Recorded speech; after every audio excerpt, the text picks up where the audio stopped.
সেদিন ছিল ঈদের দিন। তো হ্যালো এভরিওয়ান, আপনাদের সকলকে ঈদের শুভেচ্ছা জানিয়ে সকাল 8টার মধ্যে ফ্রেশ হয়ে চলে এলাম ঈদের নামাজ পড়ার জন্য। আর ঈদের দিন আমার ঘুম থেকে উঠতে কিছুটা দেরি হয়ে গিয়েছিল। তো যাই হোক, পাড়ার সকলে মিলে মহা আনন্দের সাথে ঈদের নামাজ আদায় করলাম। নামাজ পড়ার পর এরা দেখাচ্ছিল যে কে কিরকম হাতে মেহেন্দি করেছে। তারপর এরা বললো ছবি তোলার জন্য, তাই এদের সাথে হালকার উপর ঝাপসা করে কয়েকটা ছবিও তুললাম।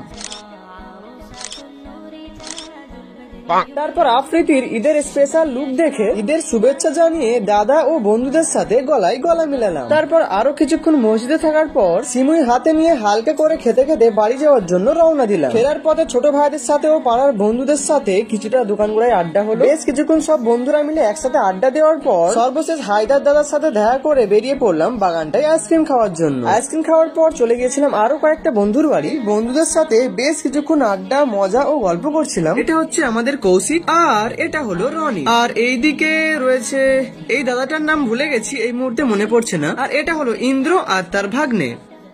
তো যাই হোক, এখন বাজে সকাল 10টার মতো। এবার বাড়ি চলে যাচ্ছি, গিয়ে খাওয়া দাওয়া করে ঘুমিয়ে পড়বো।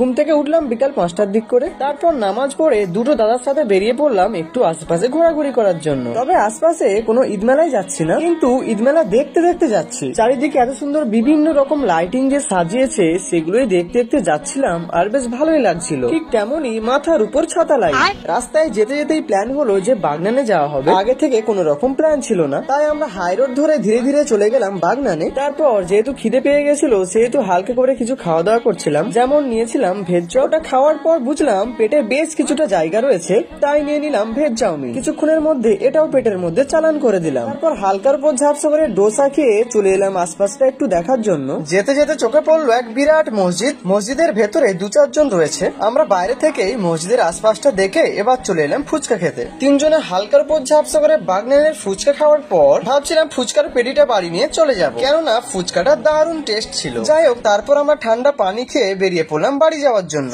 বাড়ি যেতে যেতে আমরা প্ল্যান করছিলাম যে আর কি খাওয়া যায়, কেননা পেট অলরেডি ভরেই গিয়েছে। কিন্তু আমরা ভেবেই এসেছিলাম যে আজকে রাতের খাবারটা বাইরেই খেয়ে যাব। কিন্তু পেট ভরে থাকায় আমরা সোমনাথ দার দুয়ার ছাড়া বাইক চালানো দেখে চলে এলাম উলুবেড়িয়ার ফুড ফ্যান্টাসিতে। এখান থেকে নিয়ে নিলাম হালকার উপর ঝাপসা করে চকোবার ফ্লেভারের কোন। সেই আইসক্রিমটা আমরা কয়েকজন মিলে জমিয়ে গল্প করতে করতে খাওয়া দাওয়া করার পর ভাবছিলাম যে আর কি খাওয়া যেতে পারে। আর দাদা বললো আর কিছু ভেবে লাভ নেই, কেননা যা টাকা ছিল সব ফুরিয়ে গিয়েছে।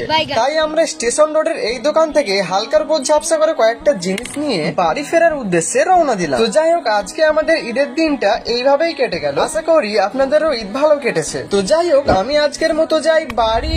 তোমরা সাবস্ক্রাইব এবং ফলো করে যাও, নাহলে তোমাদের সাথে আড়ি বা